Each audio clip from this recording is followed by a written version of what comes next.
नमस्कार शेतकरी मित्रांनो, सर्वप्रथम सगळ्यांना जय शिवराय। 4 जुलैचा पाऊस आमच्या घनसावंगीमध्ये सर्वशाम पडतोय। जालन्यातही अनेक ठिकाणी सलगधार दमदार झडीसारखा पाऊस हा चालू आहे।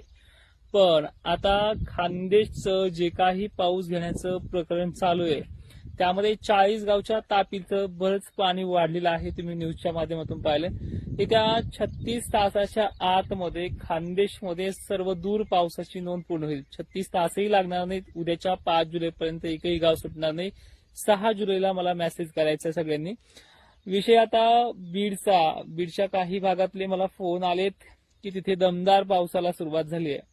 महाराष्ट्राचा सर्वदूर पावसाचा भाग घेण्याची जी काही प्रणाली आहे 2-4 दिवसापूर्वी मी व्हिडिओ टाकला होता। परवाच्या दिवशीही जाताना मी तुम्हाला एक व्हिडिओ दिला होता। त्या पद्धतीनं महाराष्ट्र व्यापणार आहे, काळजी करण्यासारखं काहीही नाहीये। जवळपास आज पाहिलं आपण मी विदर्भामध्ये अनेक गावांना भेट दिली आहे, जवळपास तालुक्याच्या ठिकाणीच गेलोय।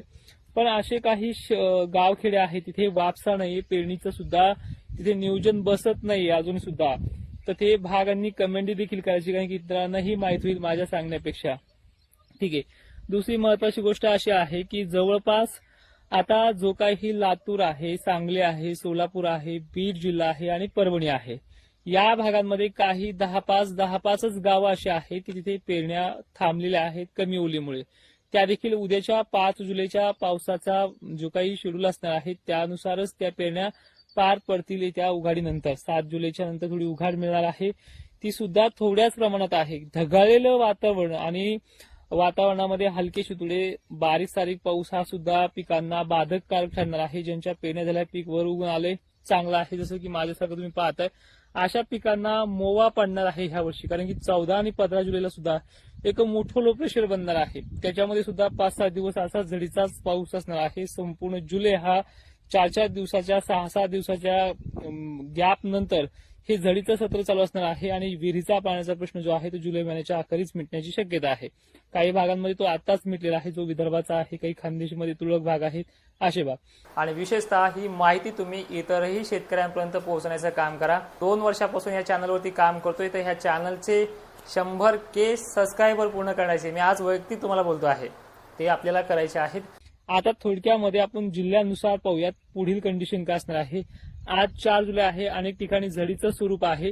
हेच झडीचं स्वरूप अनेक भागाने जोरदार पावसाचं स्वरूप होणार आहे। तो भाग म्हणजे कोकण किनारपट्टी, ठाणे, पालघर, नाशिक क्षेत्र, खानदेशमध्ये आणि विदर्भाच्या जवळपास एकंदरीत सर्व जिल्ह्यांमध्ये जोरदार सटकारे आणि मध्यम पाऊस हा चालू असणार आहे संततधार। बीड जिल्ह्याला 5 जुलै आणि 6 जुलै तारणारी असणार आहे। ह्या दोन्ही दिवसामध्ये या भागाची जवळपास 100% व्याप्ती ही पूर्ण होईल अशी शक्यता दिसते आहे। कारण की वारे सुटले की आपण घाबरतो आणि वाऱ्या सुटल्या हा वारच पाऊस घेऊन आलाय। खरं तर पाहिलं होतं घनसावंगीतले गोदापट्टी जे आहेत त्यांना सुद्धा भरपूर पाणी ह्या 2 दिवसातच होऊन जाईल। अजून दुपारही झालं नाही, दुपारनंतर सुद्धा पावसाचा जोर हा संध्याकाळी सुद्धा वाढणार आहे आणि अनेक ठिकाणी हा वाढणार आहे। विदर्भ आणि मराठवाड्याची जवळपास साम्यता बऱ्यापैकी आहे, म्हणजे काही भागांना चांगला, काही भागांना कमी, आंबटपट्टी वगैरे आपण पाहिलं तर अशा प्रकारे यांना सुद्धा रिपिटेशन मध्ये पडतच राहणार आहे। 6 तारखेपर्यंत ही झड बंद होणार नाहीये। 5 आहे, 6ला आहे, 7ला थोडी कमी होईल, पण त्यामध्ये सुद्धा पाणी अधूनमधून चालूच राहील। बीड जिल्ह्याचं आणि जालन्याचं एक थोडंसं वेगळं अंतर आहे पावसाच्या बाबतीत सुद्धा। जो काही जालन्याच्या अलीकडा पट्टा आहे वन वगैरे यांना सुद्धा ह्या 2 दिवसात चांगला पाणी पडणार आहे। बीडच्या सुद्धा राहिलेल्या मादळमोही परिसरात जो पश्चिमेकडील भागांमध्ये मोडतोय यांना 5 जुलैपर्यंत बऱ्यापैकी घेऊन जाईल, म्हणजे उद्याच्या संध्याकाळपर्यंत हा भाग जवळपास होऊनच जायची परिस्थिती आहे। आता पूर्ण जुलै कसं जाईल हे थोडक्यात जर समजून घेऊयात।